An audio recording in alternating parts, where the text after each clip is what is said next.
전기차에 관해서는 제가 2015년, 16년도 2년간 환경노동위원회에 있었습니다. 그때부터 전기차가 많이 이슈가 되기 시작했어요. 그래서 어떻게 하면 전기차, 수소차를 좀 쉽게 이렇게 보급할, 사람들이 이용하게 할 것인가.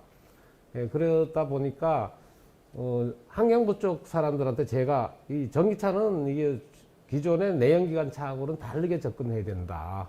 예, 그런 이야기를 많이 했는데, 그 당시만 해도 이게 주행거리가 짧아가지고, 그 당시에는 전기차가 제주도에만 주로 이용이 됐어요. 뭐, 이게 최대 주행거리가 한 150km 이내였거든요. 제주도에서는 그 정도면 충분히 탈 수 있는데, 우리나라에 육지로 오면은 최소 300km는 이상이 돼야 어느 정도 사람들이 전기차를 이제 쓸 수가 있는데, 그게 이제 2016년도에 테슬라가 나오면서 전기차가 그냥 급격하게 확 늘게 된 그런 계기가 됐죠. 그래서 그런 이유로 이제 제가 전기차에 관심을 가지고, 꾸준히 그 페이스북에다가 그 이제 환경부 사람들하고 또 국회의원들 이런 정책 관련자들을 끌어들여갖고 전기차에 관한 자료들을 계속 올리고 거기에 대해서 내가 코멘트도 달고 어떻게 해야 된다. 뭐 그러면서 이렇게 했는데 장 교수님이 그걸 보시고 전기차에 대해서 강의를 한번 하시는 게 어떻겠냐 해서 제가 사실 이 자리에 오게 됐습니다. 예. 여러 가지로 이제 제가 참 부족한 게 많은데 제가 그래도 강의를 이제 수락하게 된 계기는 여러분들한테 딱 하나 메시지를 전달해 드리기 위해서 왔는데요. 10년 뒤에는 세상이 바뀔 거다. 정말 바뀔 거예요. 이 전기차가 작년이 전기차의 원년이라 그래요. 작년이 코로나로 인해서 좀 뭐 굉장히 어려운 상황이었는데도 전기차가 갑자기 유럽도 그렇고 우리나라도 그렇고 확 늘어버렸어요. 그게 이제 배터리 때문에 그런데 그 배터리 성능이 굉장히 좋아졌기 때문에 그런 거거든요. 그전에는 지금 또 보면 아직도 배터리는 좀 문제가 많은 편이에요. 아직 완전히 해결된 건 아닌데 그래도 옛날보다는 뭐 한 300km 이상 400km 뭐 이렇게 나가니까 많이 이제 해결이 됐다고 보고 사람들이 많이 구입을 하는데요. 사실은 우리나라 아이오닉 그 5 나오기 전에 이 전기차가 우리나라 한 160km 정도 갔었거든요. 근데 그 테슬라는 뭐 300, 400씩 갔어요. 근데 그 킬로와트당 킬로와트시라 그러죠. 그 당 주행 거리는 현대가 성능이 훨씬 좋았어요. 이제 배터리 용량을 작게 하니까 멀리 못 간 거고 테슬라는 배터리를 많이 쓰니까 많이 간 거예요. 하여튼 어쨌든 그런 차이는 있는데 그리고 이제 전기 자동차라는 게 보니까 2004년도에 보니까 난 한노 있으면서도 이런 법이 있는 줄 몰랐는데 보니까 환경 친화적 자동차 개발 보호에 관한 법률이 있더라고요. 거기 이제 전기 자동차라는 거는 전기 공급원으로부터 충전받은 전기 에너지를 동력원으로 사용하는 자동차. 그리고 수소 전기 자동차도 잘 아시겠지만 일종의 전기 자동차입니다. 똑같아요. 그래서 연료전지라고 그러죠. 수소 전기 자동차는 그 구조도 다 똑같고 단지 전기 자동차는 외부에서 전기를 받아서 동력원으로 한다는 거고 수소 자동차는 안에서 자체에서 수소와 산소를 결합시켜서 전기를 만들어서 가는 거예요.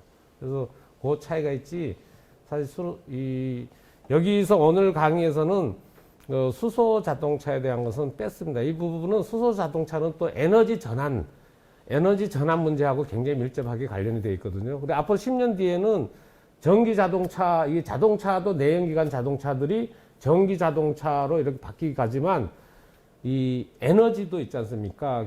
지금은 뭐 화석 연료를 주로 많이 쓰잖아요. 휘발유, 석유, 뭐 이런 거, 석탄 이런 거 쓰는데 앞으로 10년 뒤에는 수소가 이게 주 에너지원으로 될 가능성이 굉장히 많아요. 그래서 하여튼 그런 걸로 해서 세상이 하여튼 10년 뒤에는 많이 바뀔 거다. 예. 왜 바뀔 것이냐 하는 거는 제가 뒤에 따로 설명을 드릴게요. 이 통계치를 보시면 알겠지만, 2019년 말에 이 전기차가 8만 9천 대 정도 총 누적 등록 대수예요. 수소차는 5천 대. 그런데 2000년 말에 가면은 13만 대. 그리고 이 금년도 9월 말 통계로 보면 20만 대로 엄청나게 그냥 폭발적으로 늘고 있죠. 그죠? 그리고, 수소차도 보면은 뭐 5,000대에서 10,000대, 17,000대 사이로 많이 드는데 사실은 그 금년도에 그 자동차 반도체 그 공급 부족 문제만 아니었으면 훨씬 더 많이 늘었을 가능성이 있어요. 근데 지금 택시 기사들 이야기 들어보면 전기차에 대해서 평이 굉장히 좋습니다. 일단 연료비가 한 3분의 1밖에 안 되니까 그 뭐 한 3년 몰면 그 차값이 빠져버려요. 그래서 그런 장점이 있고 하여튼 그 또 보면은 이거는 뭐 잠깐 이제 전기차하고는 관련이 없는 건데 작년부터 코로나 시대를 맞이해서 보면 우리나라가 국격이 굉장히 업그레이드 됐다는 걸 느끼지 못하세요? 코로나 이래 보면은 기사 같은 거 이래 보면 저는 어느 날 갑자기 우리나라 굉장히 업그레이드 됐다.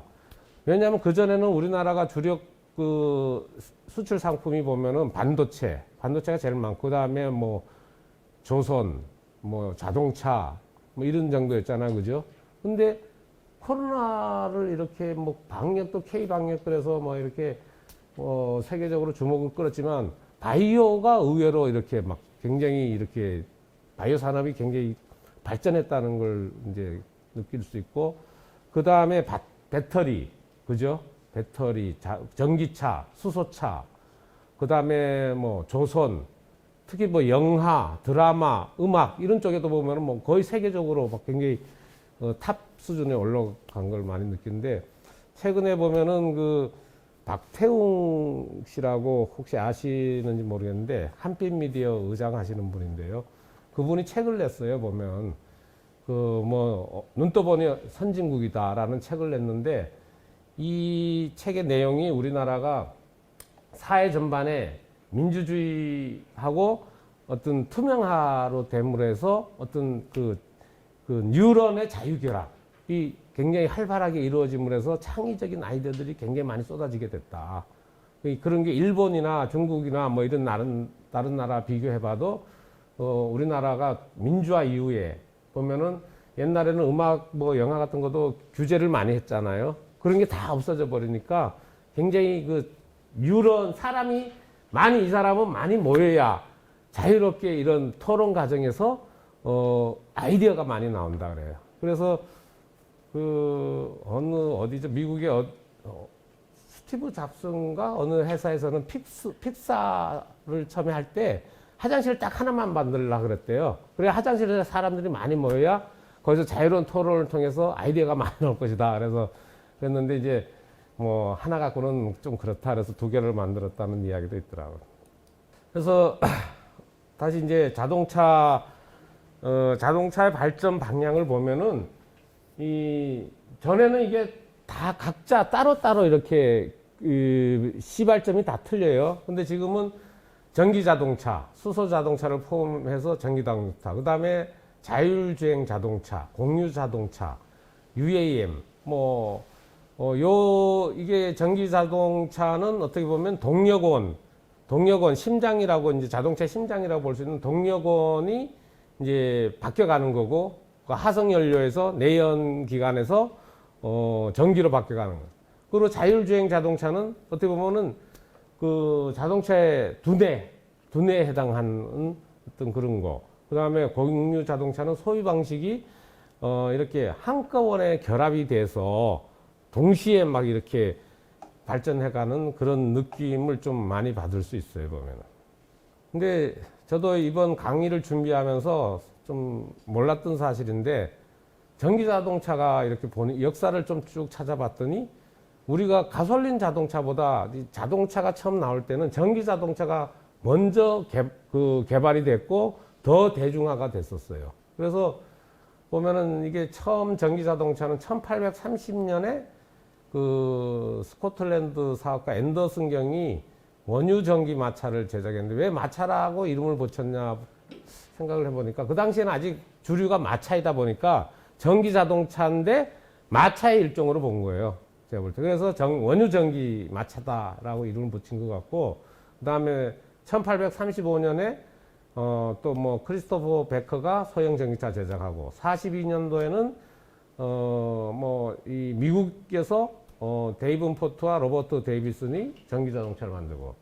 근데 그 다음에 이제 중요한 게 1865년에 프랑스에서 가스통 플란테라는 사람하고 카밀 포레가 축전기를 발명합니다. 그래서 그 전까지는 그냥 뭐 어떤 시험적 한 대, 두 대 정도 시험적으로 이제 전기 자동차를 만든 수준에 불과하고 1865년에 축전지를 발명함과 동시에 그다음에 81년에 이제 구스타프 트루베가 파리에서 국제 전기 박람회를 열 때 3륜 전기 자동차를 출품을 해요. 여기서 이제 축전기를 이게 달아서 그때부터 대중화, 엄청나게 파라모 상업화를 시작한 게 트루베입니다. 트루베. 그래서 그 이후로는 그 1912년에 그 헨리 포드가 그 포드 자동차, 포드 T라는 자동차를 대량 생산하기 전까지는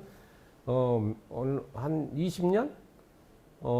그죠? 한 30년 정도 전기차가 그 전에 그 마차, 그 다음에 전기로 만든 자동차가 나왔어요. 전기 자동차를 대신해서 전기차가 대세를 이루게 됩니다. 그래서 그 밑에 이렇게 쭉 보면은 이 가솔린 자동차가 보면은 사실은 1886년에 그 개발이 됐고, 91년에 이제 판매를 시작했는데, 이제 1913년까지는 일단 전기 자동차가 대세를 이뤘고, 그 다음에 1912년부터 96년까지는 전기차 암흑기라고 합니다. 그 전에 또 전기차가 안 만든 건 아니에요. 그 사이에도 전기차를 가끔 이렇게 뭐 특수 목적으로 전기차를 만들어서 이용도 하고 뭐 했더라고요, 보면. 그래서 아까 말한 트루베의 그 3륜 전기 자동차는 사진이 남아있지 않아서 보니까 저렇게 그림으로만 저렇게 생겼을 거다라고 아마 하는 것 같고요. 그 다음에 요 전기 자동차 모습들입니다, 여기. 뭐, 주로 보면은 어떤 마차의 어떤 그 이미지를 못 벗어나고 있어요. 근데 이제, 그 다음에 요 차는 그 우측에 있는 차는 보면은 좀 로켓 같이 생기기도 했는데 하여튼 이런 차도 나오고 뭐 이런 차들이 만들어집니다. 요거는 에디슨입니다. 에디슨이 이제 직류 전기를 발명했는데 자동차 배터리에 대해서도 굉장히 관심이 많았던 것 같아요. 그래서 1913년도에는 직접 여기 안에 이제 요 사진 좌측에 있는 배터리가 에디슨이 만든 자동차용 배터리입니다. 그리고 요 이제 우측에 있는 그림은 1913년도에 자기가 이제 전기 자동차를 직접 만들어요, 에디슨이. 근데 이때는 벌써 늦었죠. 2013년도 들어가면 그 포드 T, 포드 자동차의 포드 T라는 게 대량 생산 나오기 시작하면서 전기 자동차는 이제 쇠락의 길로 이제 들어가기 시작하니까 에디슨이 발명했는데 조금 늦게 발명한 것 같아요. 그럼 왜 이렇게 초기에 전기 자동차가 가솔린 자동차보다 이렇게 더 인기가 끌었냐? 뭐 지금도 마찬가지인데 그 휘발유 자동차나 전기 자동차에 비해서 전기 자동차는 진동이나 소음이 없잖아요, 그죠? 그 당시에도 그랬고 또 이게 지금도 마찬가지인데 전기 자동차는 조작이 굉장히 쉽습니다. 그 당시에도 뭐 이 전기 자동차 같은 경우에는 계속 석탄을 퍼넣어야 돼요. 퍼넣어가면서 막 이게 운전도 하고 그래야 되는데 전기차는 그런 게 필요 없죠. 그래서 상류층하고 여성 운전자들이 굉장히 전기차를 선호했다고 합니다.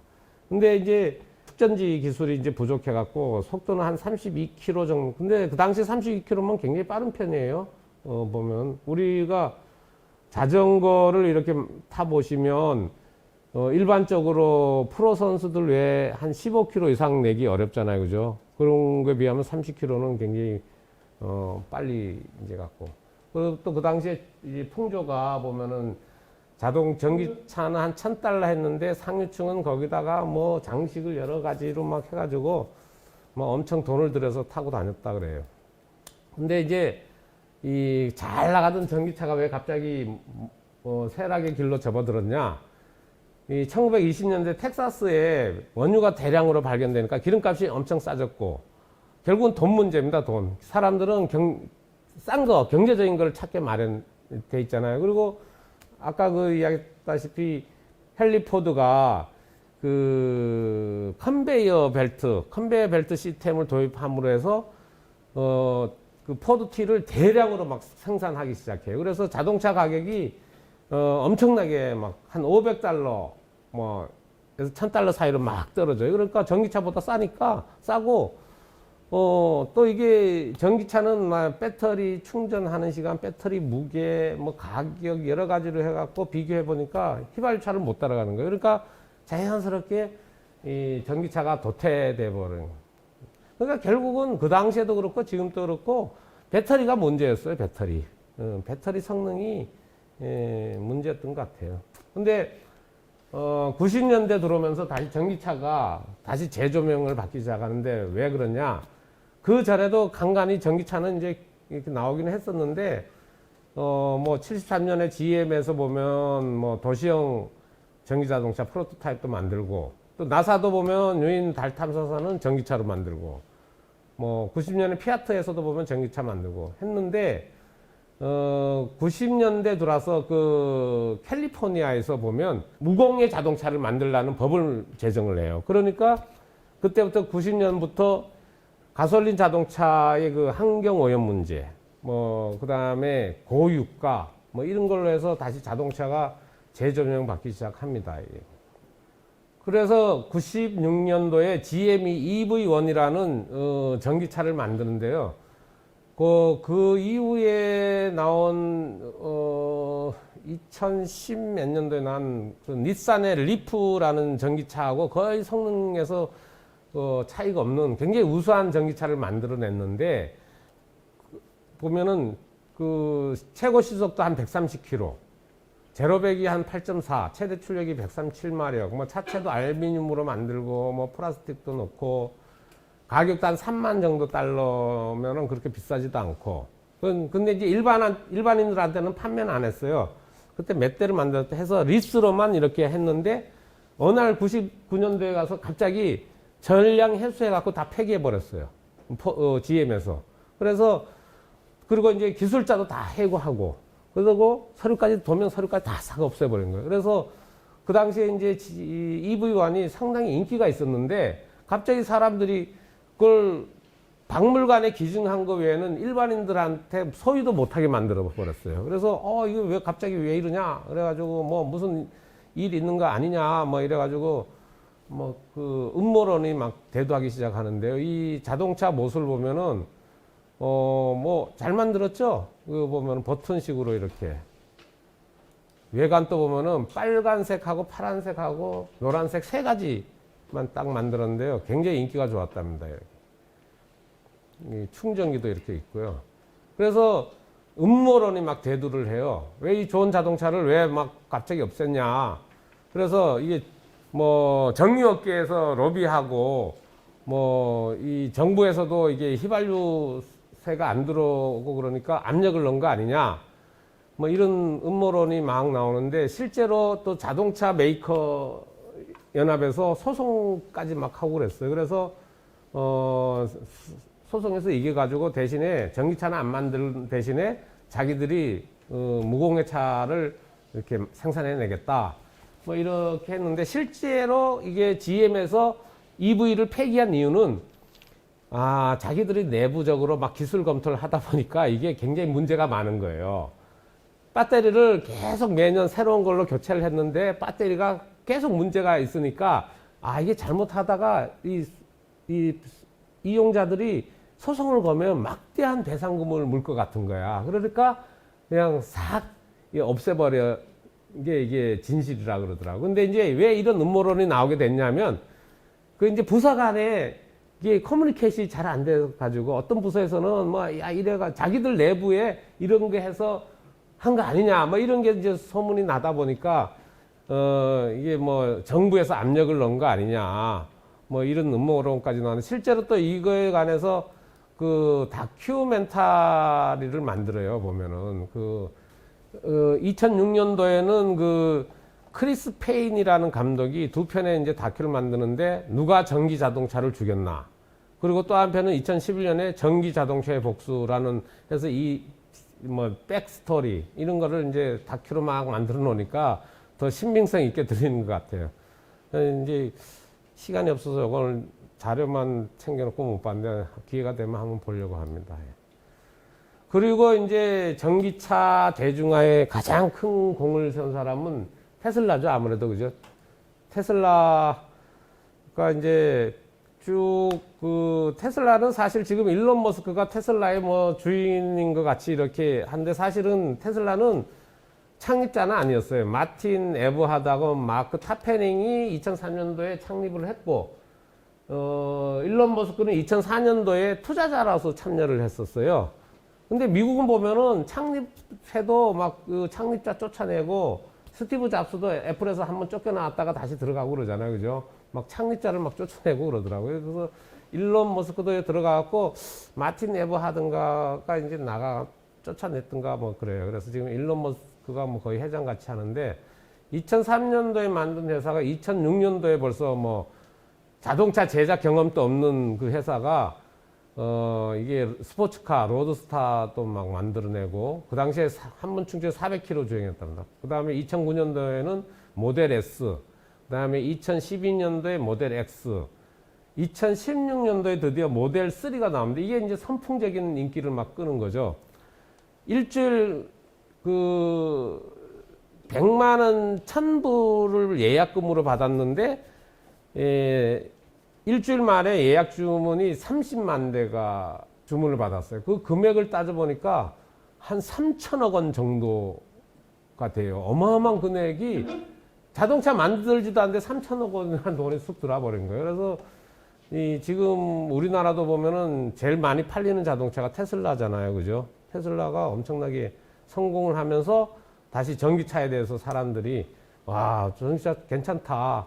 뭐 이런 인식이 많이 퍼지게 된 겁니다.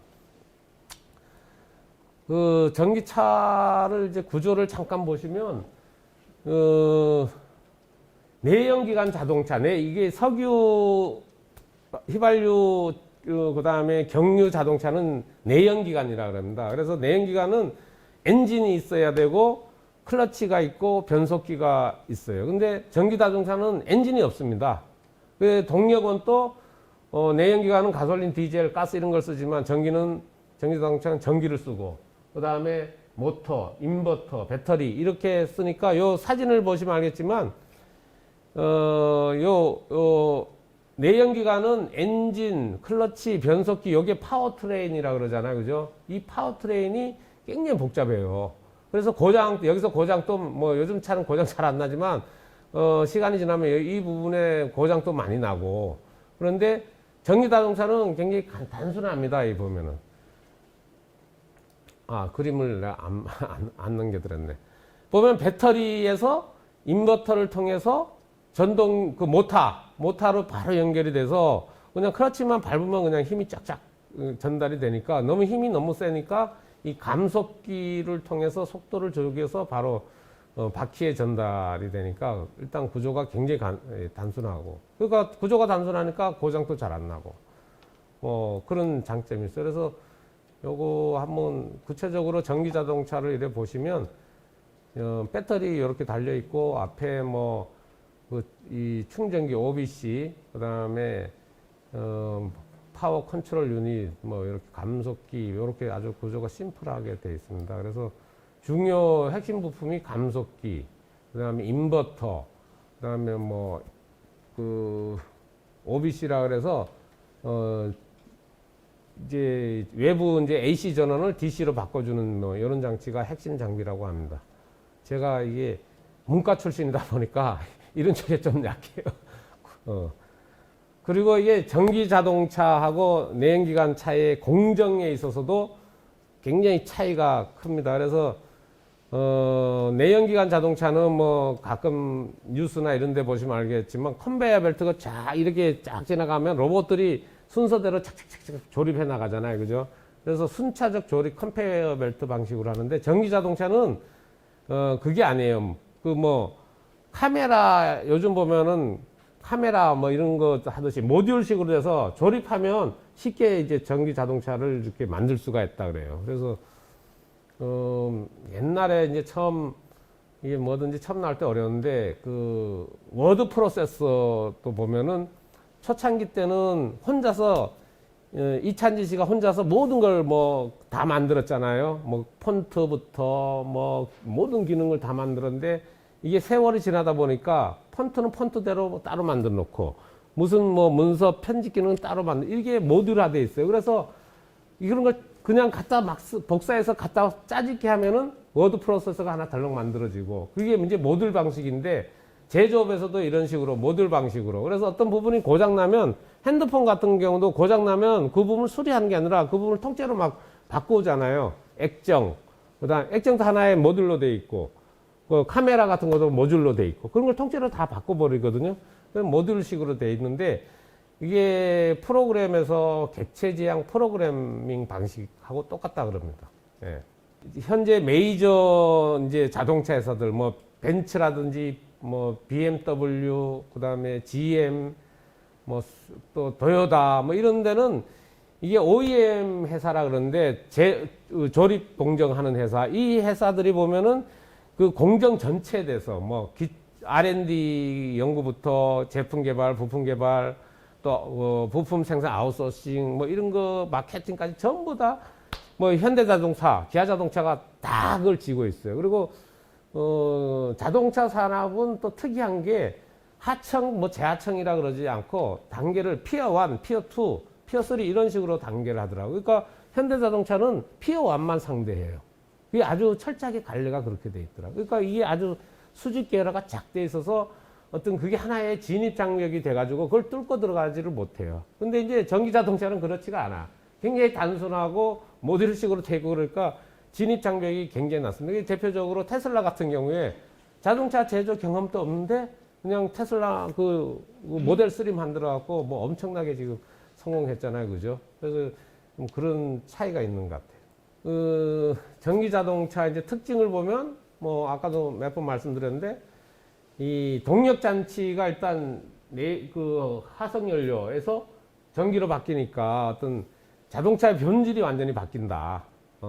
그래서 이게 사실은 화석 연료에서 전기로 바뀌는 거는 이 역사적으로도 보면 에너지원이 바뀔 때마다 이 어떤 사회적으로 엄청난 큰 변화가 오게 됩니다. 그래서 이 부분이 사실은 별거 아닌 것 같은데 굉장히 어떻게 보면 변화의 씨앗이 그래서 전기차가 아까 처음 나올 때 어떤 파괴적인 변화의 씨앗이다. 전기자동차는 좀 그렇게 표현을 했습니다. 그리고 구조가 아주 단순하고 이 부품을 보면 이 부품 수가 뭐 차 종류마다 다르고 또 통계치 찾아봐도 뭐 이렇게 통계치가 일관성이 없어요. 왜냐하면 뭐 차 종류에 따라서 뭐 숫자가 다를 수 있고 근데 대체적으로 보면 한 10,000개 정도가 부품이 적어요.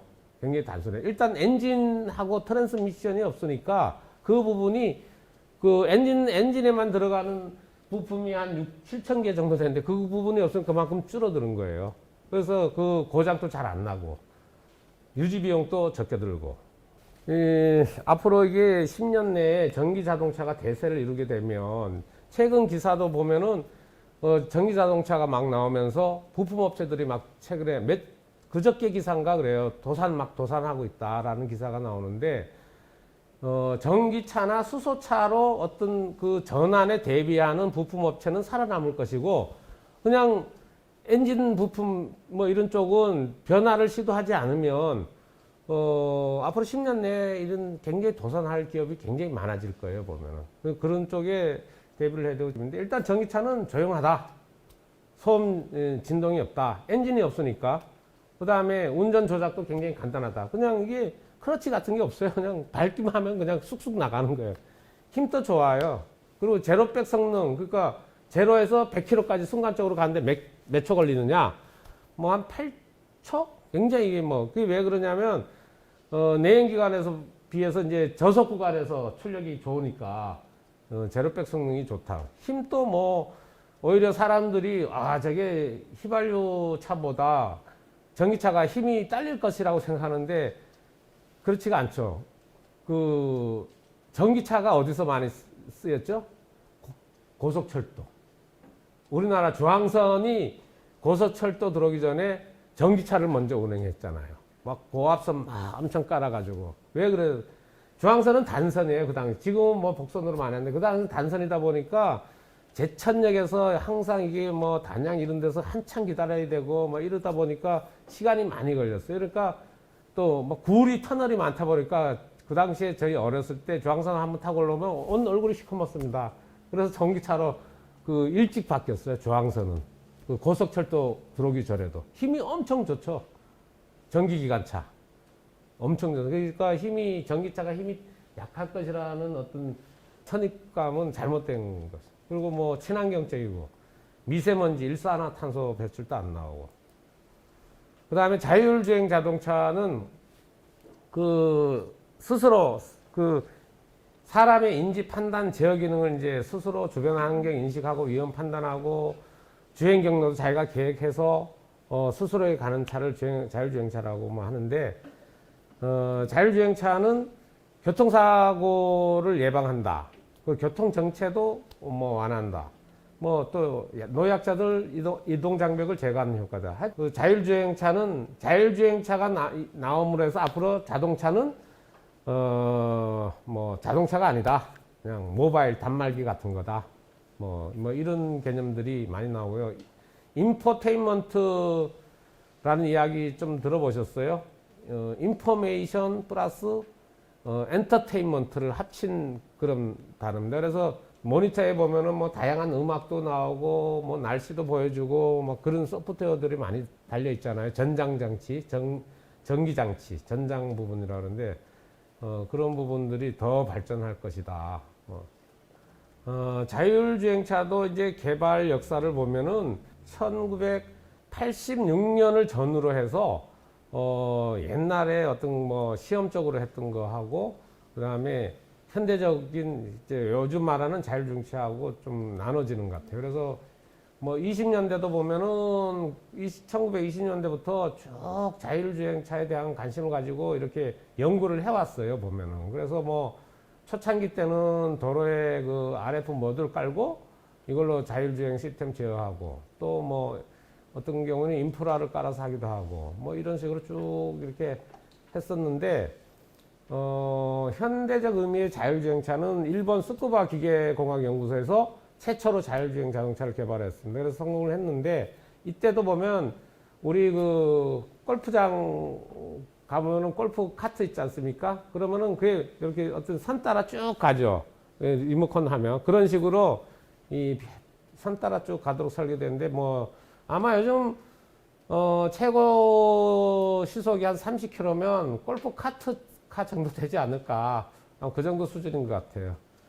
근데 이제 86년, 7년도 오면서 유럽 의회가 유레카 프로메테우스 프로젝트라는 걸 해갖고 엄청난 그 750만 유로인가를 투입을 해서 한 10년 정도 이렇게 자율주행차를 연구를 합니다. 그리고 나서 95년도에 넘어오면 그 다음에 이제 이 자율주행 연구가 미국으로 이제 주도권이 넘어가요. 그래서 95년도에 카네기 멜론대에서 자율주행 이제 노 핸즈 어크로스 프로젝트라는 걸 진행했는데 성공을 했어요. 근데 이제 요즘 보면은 미국의 신기술들이 보면은 그 군사용으로 처음에 시작한 게 굉장히 많습니다. 그래서 자율주행차도 원래는 미국에서는 군사용으로 연구를 했어요. 일종의 로봇 개념으로. 그래서 다르파라는 데가 있는데 미 국방고등연구계획국에서 2004년부터 2006년도까지는 그 그랜드 챌린지라는 걸 이제 매년 개최를 했고, 2007년도에는 어반 챌린지를 이제 처음에 2004년, 5년, 6년, 3년 동안은 그랜드 챌린지라 그래서 모하비 산맥에서 이 자율주행차 시합을 한 거예요. 근데 첫 해는 완주한 차가 없었답니다. 근데 마지막에 이제 스탠버드 팀이 2005년도에 이제 이 우승을 했는데, 그리고 2006년도에 이제 사막에서 이 정도 했으니까 그 다음에 도시에서 한번 해보자. 그래서 2007년도에는 그랜드 어반 챌린지라 그래서 도시에서 이제 또 시합을 한 거예요. 그래서 했는데 여기에 스탠퍼드 대학 팀의 세바스티안 스런이라는 박사가 앞으로 자율주행차가 이게 엄청난 돈벌이가 된다. 산업을 만들 것이다. 그래서 이걸 한번 해보세요. 그래서 그때부터 이제 이 구글에서 세바스티안 스런 박사하고 이 당시에 참여했던 연구원들을 전부 모아서 2009년부터 자율주행차 연구를 시작합니다. 그래서 지금까지도 보면 구글이 자율주행 부분은 가장 앞서 있어요. 여기 보면은. 그래서 이제 자율주행차 기술 단계는 이거 많이 들어보신 거죠. 뭐 0단계부터 1단계, 2단계, 3단계, 4단계, 5단계 쭉 나눠지는데 4단계하고 5단계 차이는 4단계는 핸들이 있습니다. 그래서 핸들이 있는데 운전자 개입은 안 해요. 그냥 안전을 위해서 앉아 있고 5단계가 되면은 핸들이 없어. 아예 핸들 뭐 악셀에다 이런 게 없고 최근 신문 보니까 12월 6일 날 상암동에서 4단계 그 자율주행차를 시범 운영하고 있고 내년 1월부터는 실제로 운영을 한답니다. 그 상암동에서만 한대. 그리고 중국도 보면 최근에 그 북경 그 다싱 그 경제개발 구역이라는 데서 택시 자율주행 택시를 지금 시범적으로 운영하고 있어요.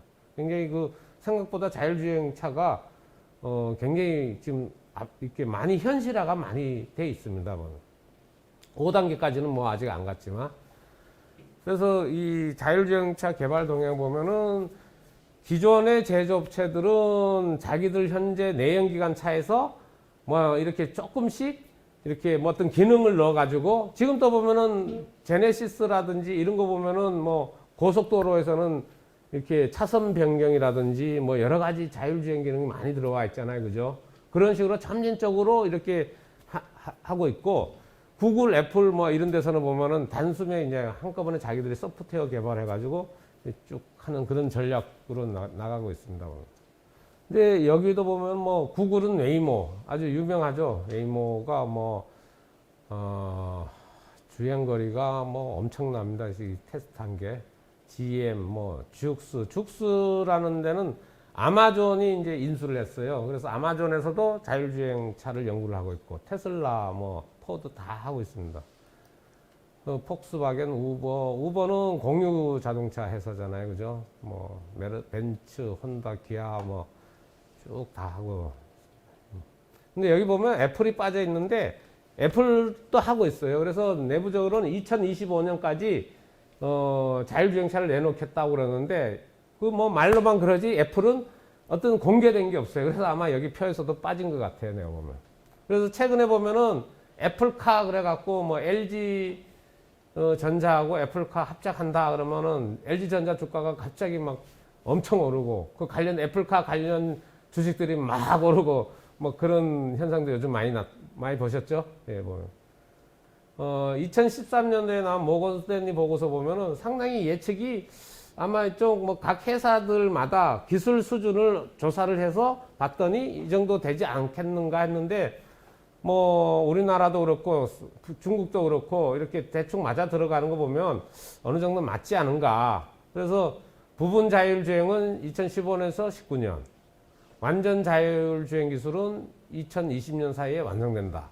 2023년이면 완전 자율주행차가 출시되는데 장애물이 없다. 뭐 이런 식으로 예측을 하는 보고서가 있습니다. 판매 전망도 뭐 35년 정도 되면 13만 대, 뭐 소극적으로는 1만 대, 공격적으로는 한 10만 대 이렇게 되지 않을까 뭐 예측은 하고 있는데요. 근데 지금 이제 가장 앞선 구글 같은 경우에 어느 정도 이제 기술이 돼 있냐면 2009년부터 아까 자율주행 기술 이제 연구를 시작했는데 2012년도에 그 자율주행 면허를 이제 유일하게 세계에서 이제 취득을 했고 또 2014년에는 구글카를 공개를 했는데 구글카가 이렇게 생겼습니다. 이렇게. 그래서 내부 보면은 2인용인데 운전대라든지 이게 아무것도 없어요. 이게 5단계 그 자율주행차죠. 이게. 그리고 지금 미국에서는 보면은 자율주행을 이제 허가를 내준 지역이 애리조나의 피닉스하고 캘리포니아의 샌프란시스코에서는 이게 법으로 자율주행차가 도로를 주행할 수 있도록 허가를 내주는 것 같아요. 그래서 샌프란시스코 같은 경우는 세계 각국의 한 60개 자동차, 자율주행차들이 굉장히 테스트를 지금 샌프란시스코에서는 많이 하고 있는 것 같더라고요. 그래서 구글이 이제 지금 보면은 1,600만 킬로 이상 뭐 시연주행 완수했는데 그 중에서 사고도 한 11건 정도 났고, 구글카도 이렇게, 몇 년, 3년 전인가 한번 사고가 한번 났어요. 근데 그때는 이제, 전기차 기반이 아니고, 주로 보면은 구글에서는 도요타 차량을 가지고 많이 이제 거기다 장비를 붙여서, 그 자율주행 테스트를 많이 하고 있더라고요. 그래서 그게 내연기관 차라서 사고를 났다. 그런 이야기도 있어요. 그리고 자율주행차는 앞으로 나오게 되면은 이거는 그 자동차가 아니고 모바일 기기다. 그 테슬라 같은 경우에 보면은 지금 또 테슬라를 사면 그 소프트웨어를 업그레이드를 막 해줘요. 그래서 기존의 차하고 몇 번 업그레이드 하면 차가 완전히 이제 다르고, 그리고 그 별도로 그 옵션을 그 OS를 사야 되는 모양이에요. 그게 한 100만 원 정도인가 하면 거기에 자율주행 기능이 뭐 엄청 이제 들어가 있습니다. 그래서 어떻게 보면 이게 꼭 스마트폰 하고 보면은 굉장히 자율주행 자동차 뭐 이런 게 닮아가고 있다. 요즘 TV도 보면은 그런 건 못 느끼겠어요. 최근에 작년에 저도 이제 코로나 때문에 TV를 바꿨는데, TV가 수시로 자기가 막 업그레이드를 해요. 그 막 이제 이렇게 막 받아서 인터넷으로 연결이 돼 있으니까 TV가 막 계속 업그레이드 되고, 스마트폰도 OS가 주기적으로 업그레이드 되잖아요. 그죠? 그런 식으로 자동차도 앞으로는 이제 계속 소프트웨어적으로 업그레이드가 됩니다. 보면.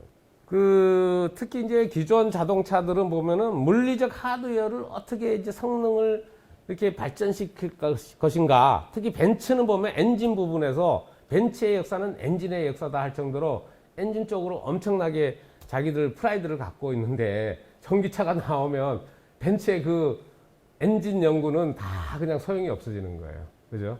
그래서 참 그게 지금 현재 그 뭐 벤츠나 BMW나 GM이나 포드의 어떤 딜레마입니다. 전기차에서는. 그래서 뒤에도 나오지만 굉장히 지금 현재 불리한 위치에 있어요. 보면.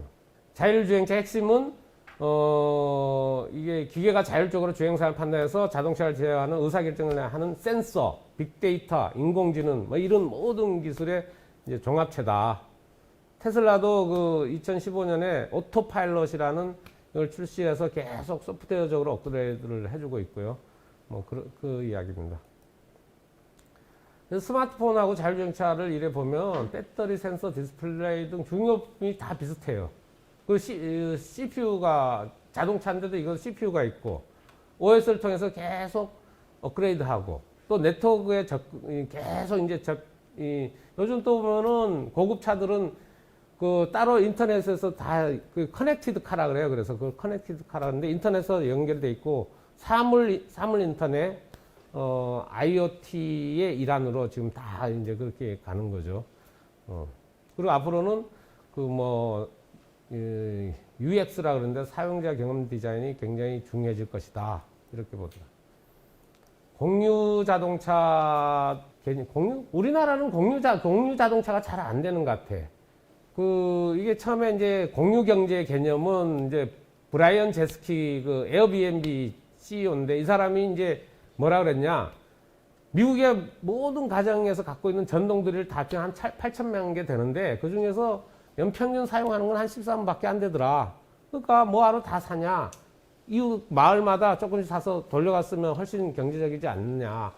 뭐 그래서 자동차도 마찬가지인데, 자가용 같은 걸 봤더니 한 5% 내지 10%. 저도 오면서 봤더니 주차장에 차 잔뜩 이렇게 해놨는데 출퇴근용으로만 쓰잖아요. 그죠? 그러니까 그렇게 하지 말고 공유하면 차 한 대 가지고 자율주행차가 되면 뭐 아빠 먼저 태워주고, 또 차 집에 스스로 집에 와서 그 다음에 뭐 애들 학교 보내주고 그 다음에 또 서로 가서 엄마가 이제 그 다음에 시장 갈 때 쓰고 그러면 훨씬 한 대 갖고도 훨씬 효과적이지 않느냐 뭐 이런 이야기입니다. 미국은 굉장히 우버가 성공을 했어요. 그리고 제가 재작년에 베트남을 갔는데 베트남은 그랩이죠, 그랩. 싱가포르에서 만든 우버랑 똑같은 차예요. 근데 베트남 갔더니 뭐 자가용이니까 일반 택시보다 훨씬 깨끗해. 그러니까 뭐 그냥 인터넷으로 이렇게 신청하면 차가 호텔 앞으로 쓱 와요. 그리고 이 사람들 영어 못하니까 뭐 그냥 눈빛으로 인사하고 그리고 스마트폰으로 목적지가 다 입력이 되어 있으니까 그냥 타면 알아서 지가 가. 그거 내리면 그냥 그 카드로 결제 자동 다 되고. 그 영어 못해도 그냥 빠이빠이 눈빛으로 인사하고. 근데 하루 종일 날씨가 더우니까 뭐 뭐 몇백 미터 거리도 또 물러타고. 가면 계속 탔거든요. 베트남 같은 경우에 하루 종일 탔는데 그 그랩 택시비가 한 2만 원이 채 안 나오더라고. 그래서 아, 이거 굉장히 편리하다. 근데 우리나라는 처음에 그 타다 택시를 이제 조금 이제 개념이 다른 건데 뭐 택시 회사하고 운전기사들이 막 반대를 해서 안 됐어요. 우리나라는 이게 공유 자동차가 잘 안 되는데 택시 기사들이 왜 반대하는지 난 이해가 안 돼. 우리나라 개인 택시 면허 받으려면 굉장히 힘들잖아요. 근데 이런 공유 자동차를 뭐 이런 우버 같은 걸 하면 자기가 그냥 개인 면허 받을 필요 없이 자가용 갖고 영업을 하면 되는 거야. 그러면 회사 택시 하는 것보다 훨씬 자기가 자유로울 텐데 왜 회사 택시 그 회사에 그를 사주를 받아서 자기들이 대물을 하는지 난 이해가 안 가더라. 안 그래요? 그렇게 생각 안 되세요? 근데 공유 자동차도 보면은 이제 우버나 뭐 그랩, 중국은 디디 출신 같은 경우는 라이드 헤일링 방식이라고 그러고요. 뭐 그전에는 라이드 세어링 방식이라고 했는데 이거는 일종의 카풀 방식이고 우리나라 소카 같은 경우에는 B2C, 그러니까 비즈니스 투 컨슈머. 그 회사가 자동차를 소유한 자동차를 뭐 앱으로 불러갖고 이용하는 그런 방식. 그 다음에 뭐 P2P 방식도 있고요. 하여튼 공유 자동차 방식은 쭉 있더라고요. 근데 초창기에 우버가 보면은 처음 5년 동안을 두고 봤을 때 저 그래프는 지금은 페이스북이 엄청난 그 회사 가치가 엄청 지금 뭐 비교가 안 되지만 처음 5년 동안 놓고만 봤을 때는 우버가 그 기업 가치 증가 속도가 훨씬 빨랐다는 거예요. 가능성이 있다는 거죠, 이게. 그래서 그 이야기입니다. 기업 가치 500달러 도착하는데 페이스북은 7년, 우버는 5년. 근데 이제 우버가 2017년도에 뭐 사내 갈등 또 뭐 여러 가지 문제로 이렇게 하다가 그 CEO가 트래비스 켈러닉이 이제 쫓겨났어요. 그래서 지금 현재는 일본 사람이 CEO를 하고 있더라고요. 그래서 다시 이제 요즘 안정을 찾아서 하고 있는데 지금 기업 가치가 한 1,000억 달러 정도 됩니다. 이렇게 1,000억 달러에서 왔다 갔다 하는 것 같아요. 그래서 엄청난 거죠, 그 정도도. 근데 제가 이걸 정리하면서 봤더니 우버가 왜 이렇게 성공할 수 있었느냐. 우버 자체가 아까 말씀드린 그 그랩 같이 그냥 공유 자동차로서의 하는 게 아니고 하나의 플랫폼, 그 카카오 같이 플랫폼으로서의 기능을 하는 거예요. 그래서 택시업도 하지만 뭐 배달업도 하고, 왜냐하면 그 자기들이 확보한 고객을 가지고 그 다음에 택배도 하고 이사도 하고 뭐 식품 배달도 하고 다양한 이런 걸 하나의 플랫폼 기업으로서 역할을 하다 보니까 기업 가치가 엄청나게 이렇게 커진 것 같더라고요. 그래서 이게 역시 이게 하나만 갖고는 안 되고 플랫폼으로서 역할을 해야 이렇게 성공할 수 있겠다라는 생각이 들어요. 여기 이제 최근 그 주가 기록표입니다. 보면은 지금 우버 대신에 이제 우버가 문제를 일으킨 사이에 리프트가 이제 엄청나게 성장을 했고요. 그 다음에 뭐 에이비스 버짓은 그 집이라는 어떤 그 처음에 그 훨씬 이게 우버보다 10년 전에 이제 시작한 공유 자동차 했는데 그걸 인수를 했어요. 그래서 집을 인수하고 나서 에이비스 버짓이 엄청나게 이제 또 주가가 올라갔고 뭐 그런 걸 볼 수 있습니다. 방금 말씀드린 대로 공유 자동차의 장점하고 성장 가능성은 바로 그 플랫폼으로서의 어떤 특성을 가지고 있기 때문에 어떤 성공할 수 있었다. 그 우버도 보면은 왜 이런 게 성공할 수 있었냐 하는 데는 IT 기술, 그죠? 그전에는 사용자와 사용자를 연결시켜 주려면은 그걸 정보를 서로 알고 있어야 되는데 그걸 서로 모르잖아요. 근데 스마트폰이라는 걸 만들어서 거기서 이용자와 제공자를 딱 그 빅데이터를 연결해 주고, 또 요즘 보면은 우리가 뭐 인터넷에서 뭐 물건 하나 검색하면요, 페이스북에서 막 뜨죠.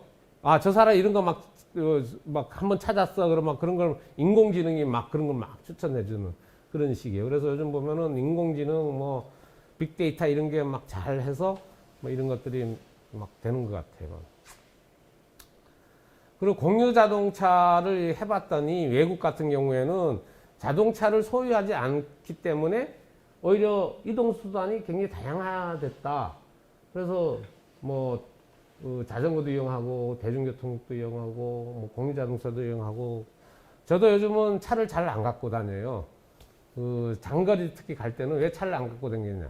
차를 갖고 다니면 아무것도 못해. 특히 장거리 저는 집이 인천이거든요. 인천에서 서울로 온다 그러면 보통 1시간 반에서 2시간 걸리는데 왕복 가면 4시간이잖아요. 그럼 차에 매달려서 아무것도 못 하는데 지하철을 타고 가면 뭐 책도 읽을 수 있고 스마트폰으로 신문도 볼 수 있고 굉장히 자유롭더라고요. 4시간을 가질 수가 있더라고요. 그러니까 만약에 자율주행차 같은 거를 운전을 안 한다 그러면 어떤 자기 공간도 확보가 되고 그 어떤 자기 시간도 그 시간에 활용할 수 있고 굉장히 좋은. 저희는 인천에, 서울은 따릉이가 굉장히 유행이죠. 인천은 카카오 바이크가 있는데 가까운 거리 갈 때는 택시 타는 것보다는 자전거가 굉장히 많아요. 아파트 단지 여기저기에. 그래서 한 뭐 2km 이내 거리는 자전거 타고 가면은 한 2,000원 정도. 택시 타면 한 4, 5,000원 나오잖아요. 나는 편하고 운동도 되고 좋더라고. 이게 모빌리티, 앞으로 이 자율주행, 전기자동차, 공유자동차 이런 것을 다 합쳐서 어떤 발전해 나가는 거를 제2의 자동차 혁명이다. 모빌리티 혁명이라고 이렇게 부르는데, 왜 이게 혁명이냐?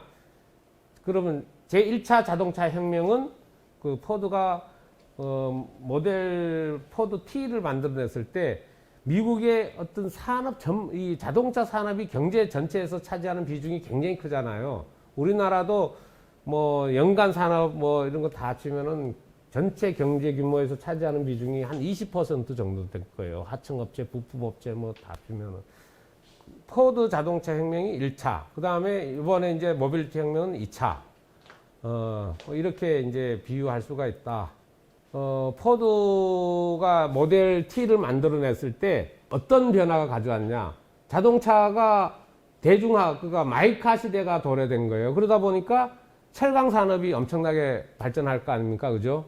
그 다음에 또 주유소 같은 인프라가 엄청나게 건설이 돼야 되고, 그 다음에 거대 정유회사도 막 생기고, 또 자동차가 생기니까 외곽 쪽으로 막 이제 주택들이 나가면서 도시 교외 건설도 생기고, 또 금융업도 발전하고, 이 엄청난 이 경제가 진짜 그 산업혁명에 버금가는 어떤 굉장한 그 혁명을 일으킨 모양. 그래서 올더스 헉슬리의 그 멋진 신세계라는 책 보셨어요? 거기 보면 앞부분에 포드 기원이라는 말을, 그러니까 포드가 모델 T를 만들어낸 1912년을 포드 기원 1년으로 보는 거예요. 그 정도로 굉장히 이걸 혁명적으로 보는 거죠. 포드가 잘생겼습니다. 사진 봤더니 굉장히 내가 이거 정리하면서 이 전기를 한번 사서 봤어요. 그랬더니 이 사람이 자동차를 개발하게 된 계기가 어렸을 때 어머님이 아픈데 말을 타고 가서 의사를 모셔오는 사이에 어머님이 돌아가셨어요. 그래갖고 야, 자기는 말보다 더 빠른 자동차를 만들겠다. 그래갖고 13살 때부터 자동차 개발에 들어가요. 그래서 이 사람이 그 학교도 안 다녔는데 하여튼 뭐 시계 수리서부터 시작해갖고 기계 다루는데 천재인 것 같아. 그래서 스스로 연구해서 뭐 전기차도 막 분해하고 뭐 다 해가지고 혼자서 자동차를 만들어내요. 그래서 뭐 어떤 엔지니어 회사 같은 데서 아주 고액으로 초빙해 가기도 하고.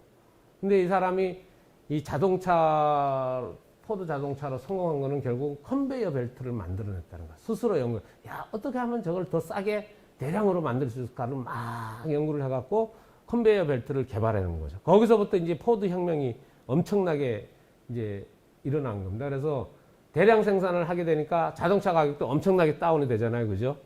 제가 왜 이게 모빌리티 혁명이라고 보냐. 그러면 저희가 처음 보면은 PC가 처음 나왔을 때 보면 엄청나게 이게 사회가 많이 바뀌었잖아요.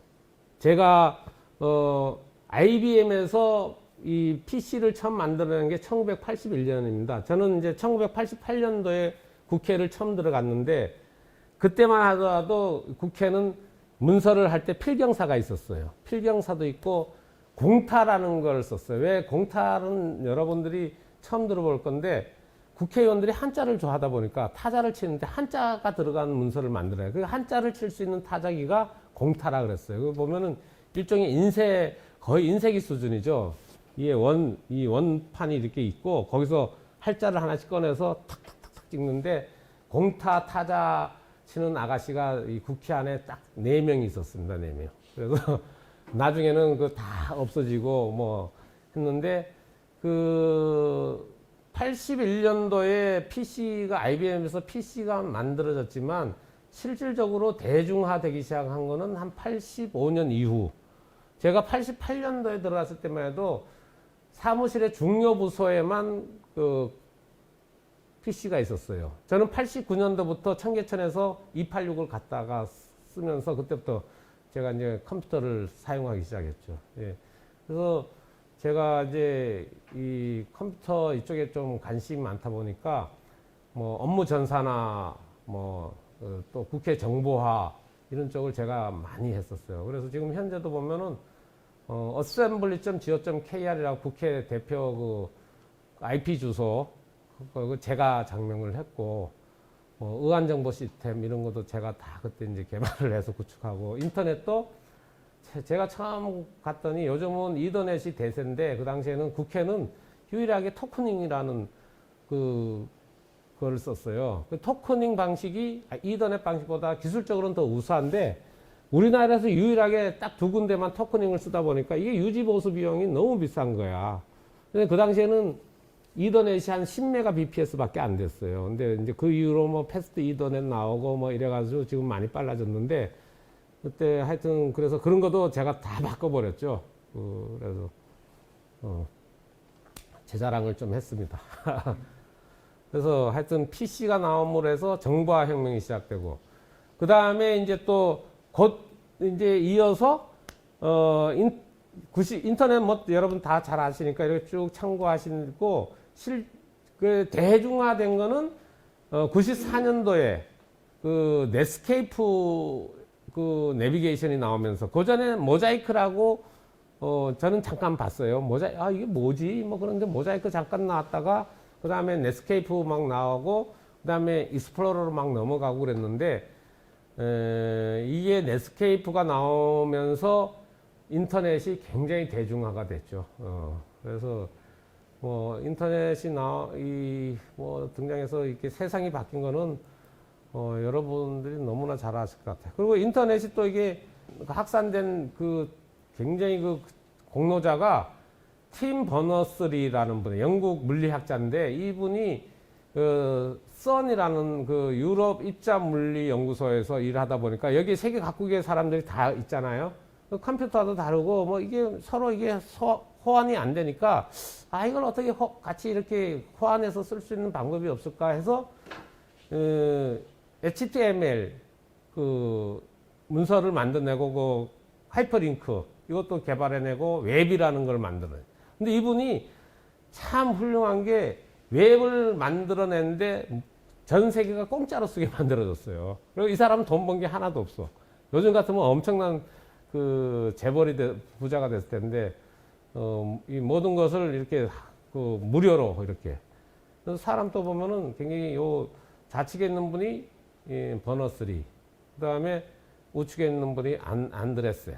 이 사람은 이제 빌 게이츠 때문에 별로 재미를 못 봤지. 먼저 이게 넷스케이프는 먼저 만들었는데 MS 마이크로소프트사에서 익스플로러를 막 윈도우에 끼워 팔고 하면서 결국은 넷스케이프가 망해버렸잖아요.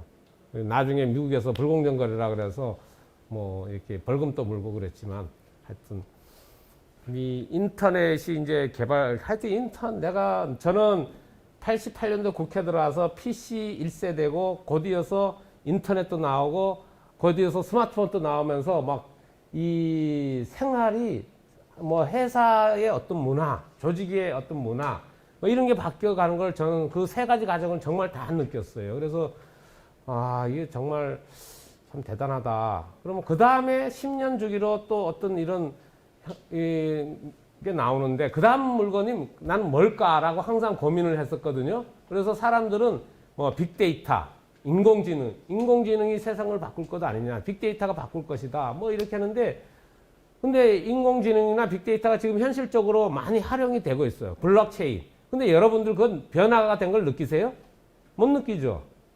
실제로 뭔가 스마트폰이 나와서, 스마트폰 하나가 나갔고, 뭐 전자수첩도 없어지고, 전자사진도 없어지고, 뭐 없어진 게 많잖아요. 카메라도 없어지고, 막 이런 실질적으로 이 모든 게 스마트폰이 다 흡수한 어떤 생활의 변화를 느낄 수 있는 게 과연 뭐냐? 인공지능이나 블록체인이나 뭐 말로는 지금 굉장히 뭐 주가도 오르고 하지만 실질적으로 여러분들이 실생활에서 내 삶이 바뀌고 생활이 바뀌는 거는 못 느껴요. 나는 그래서 그건 아니다라고 보는 거죠. 그럼 그 다음에 과연 무엇이 우리 삶을 바꿀 수 있는 물건이 뭐냐? 저는 그걸 봤을 때 모빌리티라고 저는 보는 겁니다. 그래서 전기 자동차와 자율주행차와 두 가지가 합친 거, 뭐 공유까지는 내가 뭐 될지는 모르겠어. 한번 이 두 가지만 합쳐서 하더라도 이 세상이 나는 또 한 번 바뀔 거다라고 저는 보거든요. 뭐 인터넷 나와갖고 새로 뭐 구글, 넷플릭스, 아마존, 알리바바 뭐 엄청난 이런 새로운 기업들이 나와서 뭐 좀 엄청난 기업이 됐죠. 국내에도 보면 카카오 제일 성공한 기업은 카카오잖아요, 그죠? 카카오 그 메신저 하나 만들어 갖고는 뭐 카카오 모빌리티 뱅크 뭐 요즘은 카카오 세상 된 것 같아요. 뭐 2007년도에 스티브 잡스가 이제 만든 아이폰 1 겁니다. 그래서 미국은 2007년도에 나왔는데 우리나라는 2010년 7월 1일 날 나왔어요. 그래서 난 그 날짜를 안 잊어버리는 게 내가 그때 핸드폰을 2번이나 잊어먹었어. 그래서 처음에는 6월 달에 잊어먹을 때는 그냥 쓰자 그랬는데 7월 곧 또 잊어먹어 갖고 우리 직원들한테 야 요즘 스마트폰이 뭐 좋다는데 그 뭐냐 그랬더니 뭐 써보래. 그래서 내가 금요일 날 스마트폰을 받아 갖고 집에 금요일 날 아무리 했는데 뭐가 좋은지 난 모르겠더라고. 그래서 우리 직원한테 야 이 스마트폰 이거 뭐가 좋다는 거야 그랬더니 그 앱을 받아서 깔아서 써보세요 그러더라고. 그래서 앱을 받아서 탁 깔아 쓰는데 한 일주일 동안 막 재미를 붙여갖고 이렇게 해보니까 그게 2010년도에 10년 지금부터 딱 11년 전인데 이게 물건이더라. 야 이게 세상을 바꾸겠구나. 그래서 친구들한테 야 스마트폰 배워라. 이게 엄청나게 세상을 바꿀 거다. 그때만 해도 우리 세대만 해도 50대 초반이면 벌써 컴퓨터 같은 거 싫어해요. 그래서 야 그거 이 나이에 그거 배워서 뭐 해? 그래서 결국 한 3, 4년 지나니까 전부 스마트폰. 요즘 스마트폰 다 전철만 타면 스마트폰 들여다보고 있잖아요, 그죠? 그렇게 세상을 바꾼 게 스마트폰이더라고. 이게 그 정지훈 씨가 쓴 모빌리티 혁명이라는 책 보면 이 스마트폰이 가지고 온 변화들, 그래서 사람들이 소통하고 교류하는 방식, 정보를 얻고 지식을 나누는 방식, 일하는 방식, 여가를 즐기는 방식, 이런 걸 다 변화시켰다는 거예요. 그리고 기업하고 경제도 변화시키고, 뭐 수많은 기업이 성공하고, 실패한 기업은 저런 거지, 뭐 전자사전 만들던 회사들, 또 mp3 만들던 우리나라 유명한 회사 다 그냥 다 망해버렸잖아요, 그죠? 그래서 아까도 말씀드렸지만 이 81년도에 PC가 나오면서 정보화 혁명이 시작되고, 94년도에 넷스케이프 나와서 인터넷 혁명이 되고, 2007년도에 스티브 잡스가 애플 만들면서 스마트 혁명이 시작되고, 그럼 다음에 세상을 바꿀 건 뭐냐? 모빌리티다라는 거죠. 이 모빌리티는 단순한 모빌리티가 아니라 전기차, 인공지능, 빅데이터, 사물 인터넷, 자율주행, 이게 다 합쳐진 게 모빌리티라는 거예요. 단순히 지금 자동차, 카하고는 차원이 다른, 이게 다 합쳐, 그러다 보니까 한 10년 지나서 지금 나와야 되는데 못 나오고 있는 이유가 이거 다 합쳐서 만들어내려고 하다 보니까 어려운 것 같더라고요. 그래서 전기차는 그 중에서도 어떻게 보면 모빌리티 혁명의 서곡이 아니냐. 자동차가 이렇게 1886년도가 만들어서 쭉 발전해온 역사를 보면 어떻게 하면 우리가 가고자 하는 목적지까지 빨리 갈 것이냐, 또 어떻게 하면 편안하게 갈 것이냐, 안전하게 갈 것이냐, 뭐 이런 거를 계속 그걸 하나의 수수께끼를 푸는 거다. 그래서 그게 가계 발전이라고 토마스 쿤은 그렇게 표현을 했더라고요. 그래서 빨리 가고 안전하게 가려고 하다 보니까 엔진, 동력, 파워트레인 이쪽에 대한 기술이 100년 동안 엄청나게 축적이 되어 왔어요. 그 다음에 안전하게 가기 위해서 ABS라든지 뭐 안전벨트라든지 이런 것도 고안하고 엄청나요. 근데 이제 딱 하나 해결을 못하는 게 온실가스 배출도 뭐 연비를 개선한다든지 뭐 클린 디젤을 만든다든지 뭐 이런 식으로 해봤는데 한계가 있는 거죠. 클린 디젤은 사기로 판명이 났고 그래서 이런 것들을 이렇게 해왔는데 기존의 패러다임으로서는 해결할 수 없는 문제가 있다라는 거죠. 그래서 그게 뭐냐? 기존의 이제 패러다임으로 화석 에너지 사용하고 인간이 운전하고 또 자동차는 소유해야 된다는 어떤 고정관념들. 이걸로는 해결할 수 없는 게 뭐냐? 환경오염, 지구온난화, 교통사고, 도로혼잡. 이거는 기존의 패러다임으로 바꿀 수가 없다. 패러다임 전환이 필요하다. 그래서 그게 패러다임이 바로 전기차고 자율주행차다. 이렇게 이제 보더라고요. 이 통점이라는 용어가 있는데요. 페인 포인트. 이게 이제 마케팅 용어 같아요. 마케팅에서 어떤 소비자들이 그 물건을 이용하면서 이게 좀 개선됐으면 좋겠다. 불편하다. 뭐 이런 점을 페인 포인트라고 그러는데 자동차 문명의 페인 포인트가 바로 이 환경오염, 교통사고, 도로 혼잡이라는 거예요. 이 세 가지 페인 포인트를 어떻게 해결할 것이냐. 그래서 환경오염, 지구온난화는 화석연료를 하지 말고 전기를 쓰자. 전기보다는 수소가 더 깨끗하다. 그래서 전기차로 이제 동력은 전기차로. 그 다음에 교통사고도 보니까 대부분이 사람이 운전하기 때문에 발생한다. 음주운전, 마약, 운전미숙, 피로, 뭐 이런 것 때문에 발생한다. 그러면 자율주행차를 하면 이제 자율주행차는 로봇이죠. 로봇이 하면 더 어떤 원칙에, 규칙에 의해서 운전을 하니까 교통사고를 대폭 줄일 수 있을 것이다. 어떤 그런 대안으로 나오고 또 도로 혼잡도 보면 교통사고에 의한 도로 혼잡이 25%. 그리고 여기 보면 유령 정체라는 게 나와요.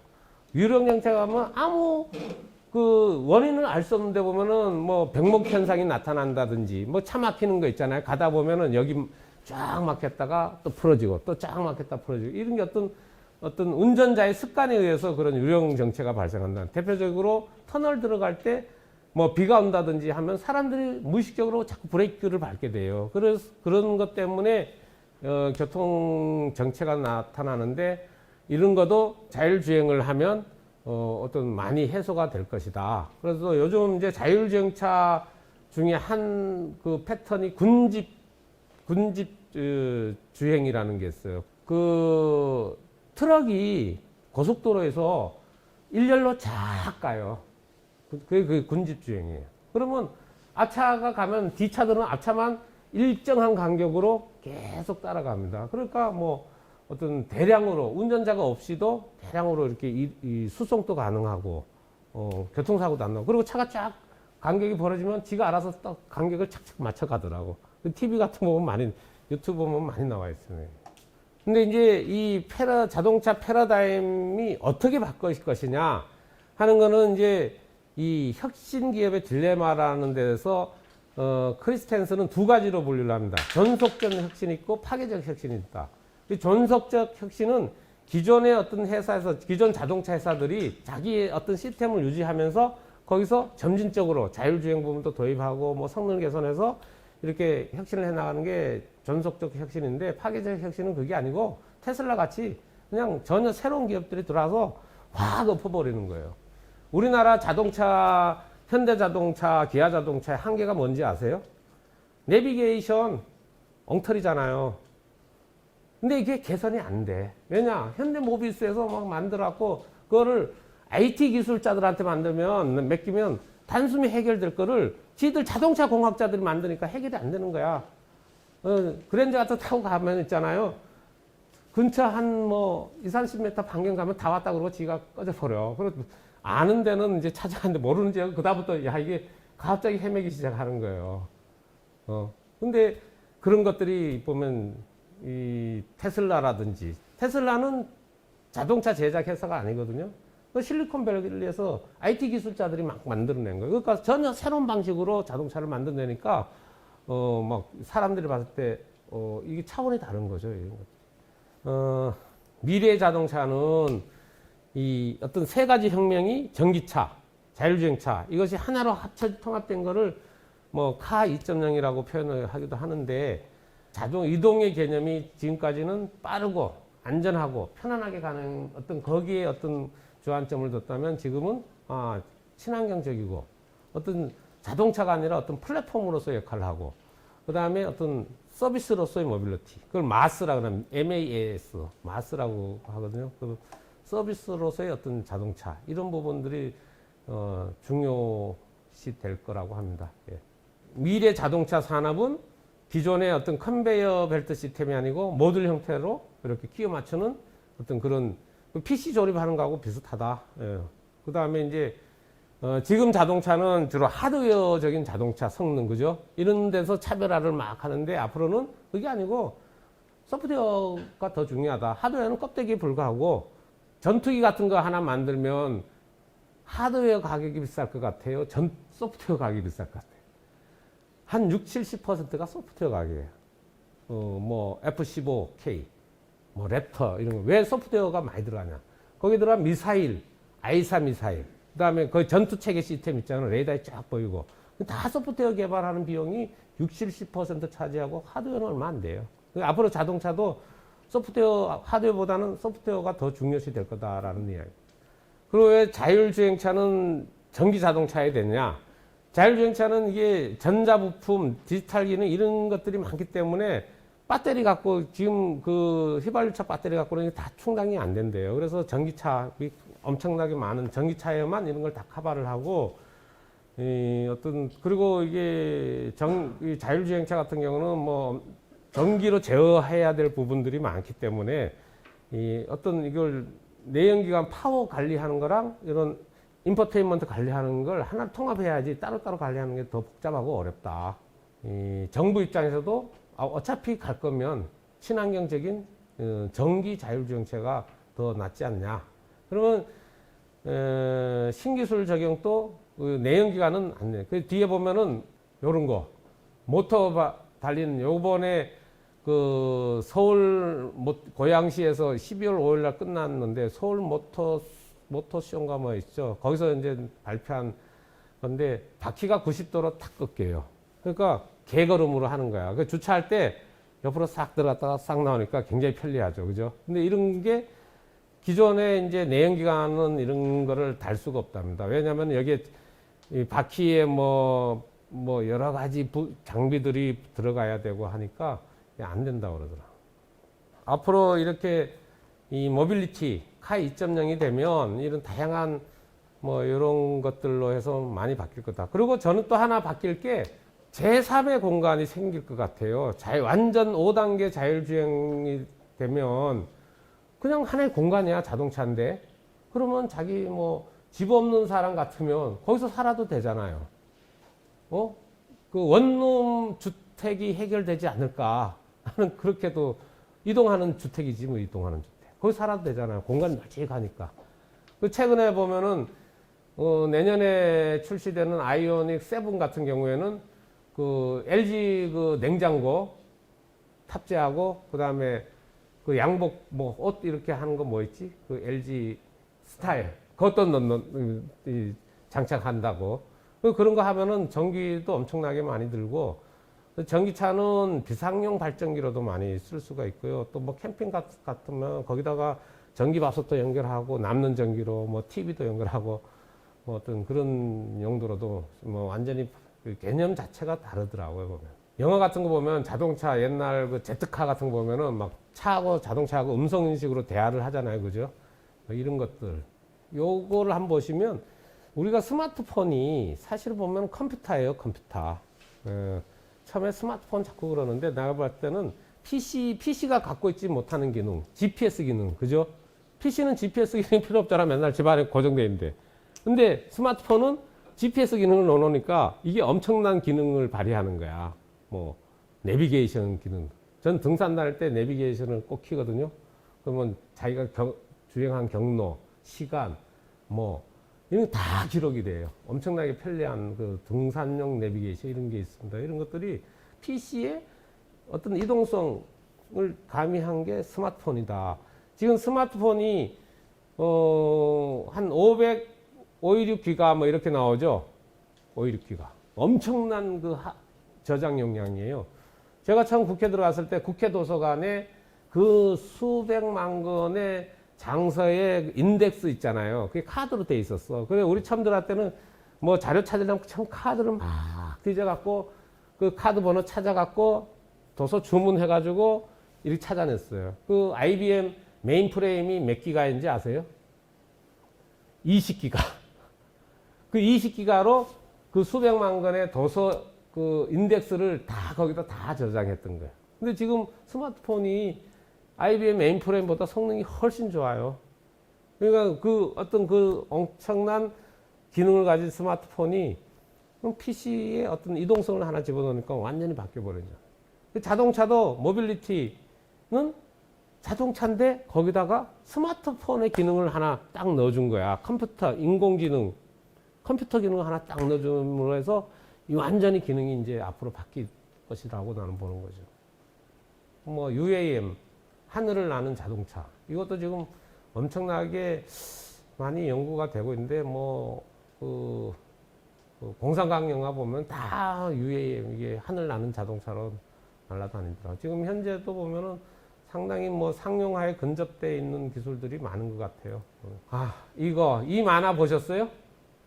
이정문 하백이라고요. 지금 80세, 41년생인데 이분이 65년도에 그린 만화예요. 65년도에. 그 학생 잡지사 요청으로 35년 뒤에 2000년대에 세상이 어떨지 상상을 해보세요. 여기 보면은 이거 보면은 여기 태양열, 여기 자율주행차, 여기 자율주행차, 여기 전기자동차 나오죠. 전파신문, 인터넷신문이 움직이는 도로, 무빙워크, 로봇 청소기, 원격 지도, 원격 학습 다 실현된 35년.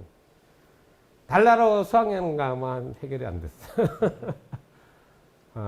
그래서 이게 보면은 이 SF 영화 중에서도 마이너리티 리포트라는 그 영화가 보셨어요? 그거 보면 거기에 뭐 이 장갑을 끼고 허공에 스크린을 막 조작하는 장면, 뭐 그다음에 거기서도 하늘을 나는 자동차도 나오고 엄청난 IT 기술이 많이 나오는데 그 중에 상당 부분이 많이 그 과학자들이 그 실현을 해냈다고 합니다. 그래서 하여튼 여러분들은 이제 공학도시니까 하여튼 이 상상이 현실로 될 수 있도록 많이 이렇게 연구를 해주시면 감사합니다. 감사합니다.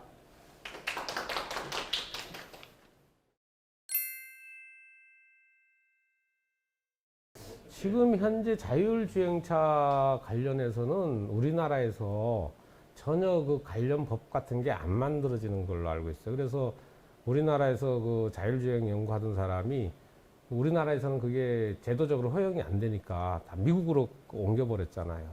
그래서 지금 국회에서는 항상 법이 어떤 좀 현실적으로 뒤쫓아가는 그런 상황이지 미리 만드는 경우는 잘 없거든요. 그래서 현재 입법적으로는 이 부분에 관해서는 제가 알기로는 뭐 잘 안 되고 있어요. 그리고 그 이제 아까 교통사고 부분, 그게 이제 자율주행 자동차의 딜레마인데, 아까 내가 그걸 넣을까 하다가 시간이 없어서 못 넣었어. 사람이 이렇게, 사람이 있다. 그러면 가다가 자기가 이렇게 벽을 밟을 것이냐, 사람을 칠 것이냐. 그거에 대해서는, 사람을 살려야지 벽을 밟는 거는 프로그램이 간단한데, 거기서 한 사람, 여러 사람을 살리기 위해서 한 사람을 희생시켜야 되는 그런 딜레마 같은 거 있잖아요. 그거는 결국은 그거를 살릴 것인지 말 것인지는 자율주행자가 판단하는 게 아니고 사람이 프로그램을 해야 되잖아요. 그걸 어떻게 과연 해야 될지 그런 문제들이 어떤 도덕적으로 어떤 해결이 안 된 지금까지도 그렇게 알고 있어요. 그 부분은. 지금 그 자율주행차 부분이 좀 약간 안타까운 소식인데, 그 웨이모를 그 구글에서 별도로 회사를 만들어내서 지금 계속 연구를 해왔잖아요. 근데 구글 같은 경우에는 99%가 지금은 다 기술적으로 해결이 됐는데, 아까 말씀드린 그런 1% 문제, 또 아직도 뭐 1600만 킬로를 주행을 했지만 아직도 예측할 수 없는 어떤 위험 상황 1%를 해결을 못해서 상용화가 안 되는 거예요. 그래서 구글은 그거 안 돼서 안 내놔. 근데 테슬라는 후발주자다 보니까 지금 그 레벨 3 정도의 기술을 가지고 그냥 막 풀어놓은 거야. 그래서 거기서 지금 테슬라 막 움직이면 거기서 엄청난 데이터를 자기들이 막 가져가고 있어요. 그렇게 막 지금. 그래서 테슬라 방식이 난지, 과연 기술 다 개발을 해서 내놓는 구글 방식이 난지, 뭐 테슬라가 요금 많이 얻어먹죠. 사람도 우리 지금 뭐 운전자들을 다 그러면 희생양으로 삼는 거냐, 그런 이야기도 좀 나오고 그러더라고요.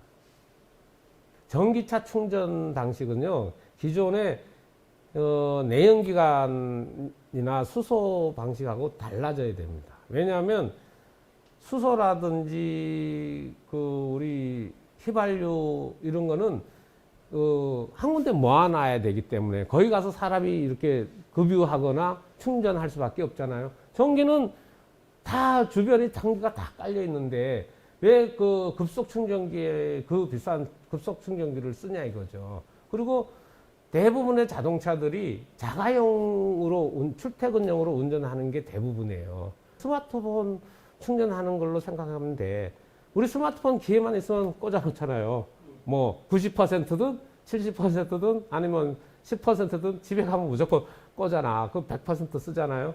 근데 전기차도 출퇴근용은 지금 이동식 충전기가 다 개발이 돼 있어요. 파워큐브라든지 몇 군데 회사들이 사면 비싸지도 않아. 그거 뭐 끼워줘요. 그러면 단독주택 같은 경우는 그냥 끼우면은 하루에 왕복 한 100km 정도 썼다. 그럼 뭐 2~3시간이면 그러니까 매일 출근할 때마다 100km 만땅으로 충전해갖고 가는 거야. 근데 지금 그 택시 같은 경우에는 그 완속으로 하면은 10시간 정도 걸린대요. 그럼 택시는 밤 8시에 왔으면 하루 종일 충전해도 만땅이 안 되는 거예요. 그러니까 택시라든지 그 다음에 고속도로 장거리 운행하든지 할 때는 중간중간에 급속 충전기를 달아주면 되고, 자가용 같은 경우에는 아파트 같은 경우에도 우리 아파트 같은 경우에 양쪽 기둥이 있으면 거기에 차가 3대가 들어가거든요. 양쪽 기둥에다가 배선공사에서 100km 콘센트만 빼주면 돼. 공사비도 얼마 안 들어요. 그러면 거기에 RFID라는 장치를 달아. 그러면 파워큐브 거기서 나온 이동식 충전기를 그냥 220V에 꽂으면 그 충전 요금이 RFID를 통해서 자기한테 부과되도록 그런 시스템을 다 돼 있는데도 그걸 정부에서 안 하는 거야. 그걸 좀 하라고. 그래서 자동차 제일 전문가는 김필수 교수예요. 그 양반도 최근에는 완속 충전기를 해야지 급속 충전기 아파트에 해봤자 가격 차이가 전기요금 가격 차이가 또 엄청나요. 급속 충전기랑 완속 충전기 한 3배 정도 타요. 그러면 소비자 입장에서는 싼 그리고 완속 충전기는 이게 세팅이 예약 기능이 설정돼 있어. 그래서 집에 6시에 퇴근하더라도 우리나라 심야 전기라는 거 있잖아요. 12시부터 충전되도록 세팅 딱 해놓으면 지가 12시 제일 싼 요금은 12시부터 아침 9시까지 요금을 심야 전기는 버리는 전기니까 그거 싼 걸로 이용하면 진짜 지금 3분의 1 지금 또 택시 같은 경우에 가스나 이런 거에 비해서 전기 택시는 3분의 1밖에 안 들어가거든요. 근데 완속 충전을 쓰면 거기에 또 반값으로 들어가는 거야. 그러니까 얼마나 싸게 이용할 수 있어요. 그러니까 도랑을 파야 그쪽으로 물이 흘러가잖아요. 어떻게 도랑을 팔 것이냐 이게 중요한데 그걸 참 답답해. 네, 이것으로 마치겠습니다. 예.